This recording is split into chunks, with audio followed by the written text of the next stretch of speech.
बच्चों, आज हम पढ़ेंगे कक्षा 8 का पाठ 5, जिसमें 2 कविताएं हैं। मैंने कहा पेड़ और बूढ़ी पृथ्वी का दुख। प्रसिद्ध वैज्ञानिक डॉक्टर जगदीश चंद्र बसु ने सिद्ध किया था कि पेड़ पौधों में भी जीवन है। हमारी तरह उन्हें भी दुख दर्द का अनुभव होता है। इस दोनों कविताओं के कवि प्रकृति के रूप से बसी भावनाओं को समझते हैं। वे उनके मन की बात हम तक पहुंचाकर हमें उनके प्रति संवेदनशील बना रहे हैं। हम प्रकृति के गुण जीवन में अपनाएं, तभी हम सच्चे इंसान कहलाएंगे। पहली कविता में पेड़ से और दूसरी कविता में मानव से पूछे गए प्रश्न हमें सोचने पर विवश करते हैं। क्या हम मानव होने के नाते अपने और अपने वातावरण के प्रति अपना कर्तव्य उत्तरदायित्व निभा रहे हैं? ज़रा सोचिए। अब हम पाठ के शब्दार्थ करेंगे। पहली कविता है मैंने कहा पेड़। कड़े सख्त, छीजना घटता कम होता, पसीजना दया आना, जल छोड़ना। कविता के संदर्भ में ठोठ कठैठ मजबूती से, मरमरित गुंजायमान। ठूंठ वह पेड़ जिसकी शाखाएं ना हो, शतियों सदियों, मरण धर्मा नश्वर, जीवनदायी जीवन देने वाला। दूसरी कविता है बूढ़ी पृथ्वी का दुख। चित्कार चीख पुकार, धमस आघात, ढांप ढक्कर, मवेशी चरने वाला चौपाया पशु, अधर्य पूजा के लिए जल आदि। दहलता डर से कांपता, मौन चुप शांत, सीना वक्षस्थल, पिछवाड़ा पिछली तरफ। अब हम कविता और उसका भावार्थ पढ़ते हैं। मैंने कहा पेड़ तुम इतने बड़े हो, इतने कड़े हो, ना जाने कितने सौ बरसों के आंधी पानी में सिर ऊंचा किए अपनी जगह अड़े हो। सूरज उगता डूबता है, चांद भरता छीजता है, ऋतुएं बदलती हैं, मेघ उमड़ता पसीजता है, और तुम सब सहते हुए संतुलित शांत धीर रहते हुए विनम्र हरियाली से ढके पर भीतर ठोठ कठैठ खड़े हो। कांपा पेड़, मरमरिक पत्तियां, बोली मानो नहीं नहीं नहीं झूठा, श्रेय मुझे मत दो। मैं तो बार बार झुकता गिरता उखड़ता, या फिर सूख ठूंठ हो के टूट जाता। श्रेय है तो मेरे पैरों तले इस मिट्टी को, जिसमें ना जाने कहाँ मेरी जड़ें खोई हैं। ऊपर उठाऊं उतना ही आकाश में, जितना कि मेरी जड़ें नीचे दूर धरती में समाई हैं। श्रेय कुछ मेरा नहीं जो है इस नामहीन मिट्टी का, और हाँ, इन सब उगते डूबते भरते छीजने बदलने मलने पसीजने बनने मिटने वालों का भी। क्षतियों से मैंने बस एक सीख पाई है, जो मरण धर्मा है वे ही जीवनदायी है। यह कविता सच्चिदानंद हीरानंद वात्सल्यायन अज्ञे जी ने लिखी है। इसका भावार्थ है, इस कविता में पेड़ की सहनशीलता और मजबूती को प्रकट किया गया है। पेड़ तरह तरह की मुसीबतें झेलता है, फिर भी शांत खड़ा रहता है। कवि ने पेड़ की प्रशंसा करते हुए कहा है कि सैकड़ों वर्षों से वह अपनी जगह पर खड़ा है। तरह तरह की ऋतुएं उस पर अपना प्रभाव दिखाती हैं, गर्मी सर्दी वर्षा सब उस पर अपने रंग दिखाती हैं, पर वह उनसे अप्रभावित ही नहीं बना रहता है। यह सुनकर पेड़ कांपते हुए कहता है कि ऐसा नहीं है, मुझे इस मजबूती का श्रेय मत दो। मैं गिरता झुकता उखड़ता, और अब तक तो मैं ढूंढ बनकर टूट गया होता। मेरे इस प्रकार खड़े रहने का श्रेय तो मेरे नीचे की मिट्टी को है, जिसमें मेरी जड़ें धंसी हुई हैं। मैं जितना ऊंचा उठा हुआ हूँ, उतनी ही गहराई में मेरी जड़ें समाई हुई हैं।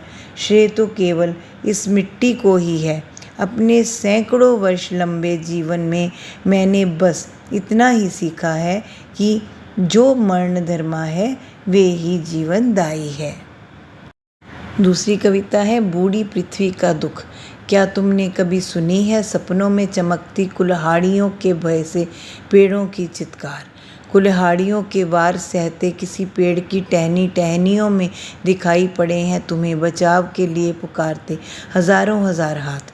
क्या होती है तुम्हारी भीतर धमस, कटकर गिरता है जब कोई पेड़ धरती पर। सुना है कभी रात के सन्नाटे में अंधेरे से मुंह ढांप किस कदर रोती है नदियाँ इस घाट अपने कपड़े और मवेशी धोते। सोचा है कभी कि उस घाट पी रहा होगा कोई प्यासा पानी, या कोई स्त्री चढ़ा रही होगी किसी देवता को अर्घ्य। कभी महसूस किया है कि किस कदर दहलाता है मौन समाधि लिए बैठे पहाड़ का सीना। सुनाई पड़ी है कभी भरी दोपहरी में खून की उल्टियाँ करते देखा है कभी हवा को अपने घर के पिछवाड़े। भाग दौड़ की जिंदगी से थोड़ा सा वक्त चुरा कर बतियाया है कभी। कभी शिकायत ना करने वाली गुमसुम बड़ी बूढ़ी पृथ्वी से उसका दुख। अगर नहीं तो क्षमा करना मुझे तुम्हारे आदमी होने पर संदेह है। यह कविता निर्मला पुतुल जी ने लिखी है। इसका भाव है, इस कविता में पृथ्वी को बूढ़ी इसलिए कहा गया है क्योंकि पेड़ पौधों का कम होना, नदियों का सूखना, पहाड़ों का नष्ट होना, पानी का गंदा होना, हवा का प्रदूषित होना, अगर यह सब होगा तो पृथ्वी बूढ़ी ही दिखेगी ना। जैसे बुढ़ापे में दांत गिर जाते हैं, शरीर पर झुर्रियाँ आती हैं, बाल सफ़ेद होते हैं और शरीर रोगी हो जाता है।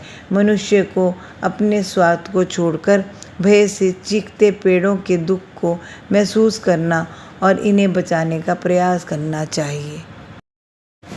पाठ, बोध और अभिव्यक्ति। मौखिक प्रश्न। पहला प्रश्न है, पृथ्वी दुखी क्यों है? पृथ्वी मानव के दुर्व्यवहार के कारण दुखी है। आंधी पानी से कवि का क्या आशय है? आंधी पानी से कवि का आशय है, हाल में हर कठिनाई में ऊंचा और मजबूत बने रहने के लिए वृक्ष किन अनुभवों से गुजरता है? ऊंचा और मजबूत बने रहने के लिए वृक्ष तेज धूप, गर्मी, सर्दी, वर्षा आदि हर मौसम में डटकर खड़ा रहने के अनुभवों से गुजरता है। अगला प्रश्न है, कुल्हाड़ियों से पेड़ों पर कौन वार करता है और क्यों? मानव अपने स्वार्थ के लिए कुल्हाड़ियों से पेड़ों पर वार करता है। उसे लकड़ी की आवश्यकता होती है। अगला प्रश्न है, पृथ्वी किससे कभी शिकायत नहीं करती और क्यों? पृथ्वी मानव से कभी शिकायत नहीं करती क्योंकि वह मानव को संतान मानती है और सहनशील है। लिखित प्रश्न। लघु उत्तरीय प्रश्न। कवित्री ने पृथ्वी को बूढ़ी क्यों कहा है? मानव द्वारा निरंतर हानि पहुंचाने के कारण पृथ्वी का सौंदर्य नष्ट हुआ है, इसलिए कवित्री ने उसे बूढ़ी कहा है। दूसरा प्रश्न है, पेड़ों ने अपने होने का श्रेय किसको दिया है? उत्तर है, पेड़ों ने अपने होने का श्रेय अपने पैरों तले की मिट्टी को, अपनी गहरी जड़ों को दिया है। तीसरा प्रश्न है, पेड़ों के अनुसार उसे बनाए रखने वाले अन्य कौन कौन हैं? उत्तर है, उगता डूबता सूरज, भरता छिदता चांद, बदलती ऋतुएं, उमड़ते मेघ, आंधी पानी आदि पेड़ को बनाए रखने वाले हैं। चौथा प्रश्न है, पेड़ की बात सुनकर मिट्टी के मन में क्या विचार आए होंगे? पेड़ की बात सुनकर मिट्टी ने मन ही मन पेड़ को धन्यवाद दिया होगा। दीर्घ उत्तरीय प्रश्न। पहला प्रश्न है, पेड़ ने कवि का ध्यान अपनी ओर क्यों खींचा? उत्तर है, पेड़ हर मौसम का सामना करता हुआ मजबूती से अपनी विशालता के साथ डटकर खड़ा है, इसलिए उसने कवि का ध्यान अपनी ओर खींचा। दूसरा प्रश्न है, पेड़ ने झूठा श्रेय किसे और क्यों कहा? उत्तर है, कवि ने पेड़ को मजबूती से खड़े रहने का श्रेय देना चाहा। पेड़ को लगा कि उसके होने या बने रहने का कारण वह स्वयं नहीं है, इस कारण उसने कवि के श्रेय को झूठा कहा। पेड़ के अनुसार उसकी मजबूती का श्रेय औरों को भी जाता है। तीसरा प्रश्न है, ऋतुओं के बदलने का पेड़ पर क्या प्रभाव पड़ता है?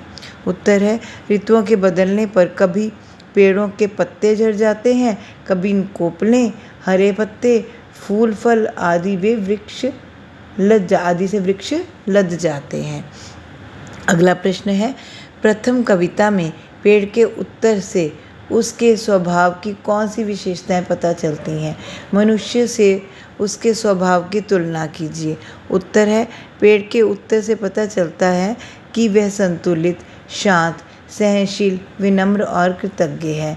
ये गुण मनुष्य में होने आवश्यक हैं, जो प्रायः देखने को नहीं मिलते। अगला प्रश्न है, नदियों के रोने से क्या अभिप्राय है? वे क्यों रोती होंगी? उत्तर है, नदियों के रोने से अभिप्राय उनका अस्वच्छ होना, जल का कम होना या सूखना है। अपने जल को लगातार प्रदूषित होते देख नदियाँ रोती होंगी। अगला प्रश्न है, भाव स्पष्ट कीजिए। सिर ऊंचा किए अपनी जगह अड़े हो। इसका अर्थ है, हर हाल में बने हुए डटे हो, कोई भी परिस्थिति तुम्हें विचलित नहीं करती। मुझे तुम्हारे आदमी होने पर संदेह है। इसका भाव है, मानव वही है जो संवेदनशील होकर दूसरों के दुख दर्द को समझे। जो प्रकृति से दुर्व्यवहार करे उसे कवित्री मानव नहीं मानती। अगला है, चांद भरता छीजता है। इसका अभिप्राय है, चांद के धीरे धीरे घटने और क्रमशः बढ़ने की प्रक्रिया को स्पष्ट किया गया है। अर्थ ग्रहण संबंधी प्रश्न। उचित विकल्प पर सही का निशान लगाइए। ऊपर उठा हूँ उतना ही आकाश में, जितना कि मेरे जड़ें नीचे दूर धरती में समाई हैं। अभिप्राय है, मानव जितना विनम्र होता है उतना ही सम्मान पाता है। अगला है, मैंने कहा पेड़। कविता में कवि ने पेड़ से प्रश्न पूछे, किंतु दूसरी कविता में कवित्री हमसे उत्तर मांग रही है। तो इसका क्या अभिप्राय है? वह प्रकृति पर होने वाले अत्याचार की ओर हमारा ध्यान खींचना चाहती है। दूसरा प्रश्न है, जो मरण धर्मा है वे ही जीवनदायी है। उसका पहला प्रश्न है, मरण धर्मा से कवि का क्या आशय है? उत्तर है, मरण धर्मा से कवि का आशय है जो नश्वर हो से है। आगे है, वे ही जीवनदायी है। कैसे? आत्म बलिदान देकर ही वे दूसरों को नवजीवन देते हैं। मिट्टी और जड़ें धरती में रहकर ही वृक्ष को हरा भरा और जीवित रखते हैं। व्यवहारिक और परिस्थिति जन्य भाषा, भाषाई घटक। उचित विकल्प पर सही का चिन्ह लगाइए। आकाश का सही पर्याय है नभ। शतियों का तद्भव रूप है सदियों। मर्मरित शब्द के में प्रयुक्त प्रत्यय है इत। दूसरा प्रश्न है, मैंने कहा पेड़ कविता के पहले पद्यांश प्रथम 10 पंक्तियों से छांटकर लिखिए। संख्यावाची विशेषण सो, गुणवाचक विशेषण बड़े, ऊंचा, संतुलित, धीर, शांत, विनम्र, पुरुषवाचक सर्वनाम मैंने, तुम, भाववाचक संज्ञा हरियाली, समुच्चय बोधक योजक और पर। इन अनेकार्थी शब्दों के इस प्रकार वाक्य बनाइए कि दो अलग अलग अर्थ स्पष्ट हो जाएं। यहाँ पे अनेकार्थी शब्द दिए गए हैं। पहला है जड़।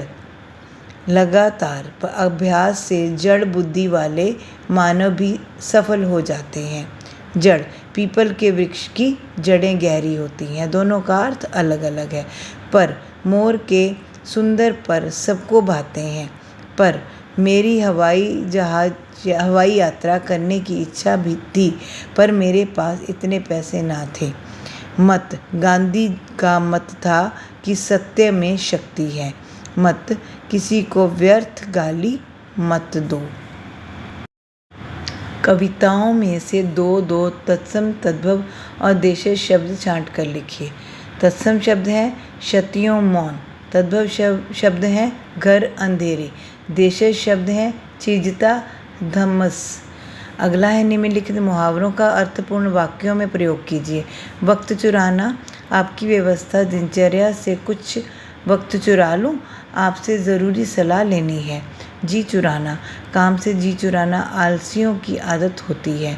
मुँह आँख चुराना, किराएदार मकान मालिक से आंखें चुराता था क्योंकि 2 महीने से किराया नहीं दिया था। अगला प्रश्न है, निम्नलिखित शब्दों में उपसर्ग प्रत्यय लगाकर एक एक शब्द बनाइए।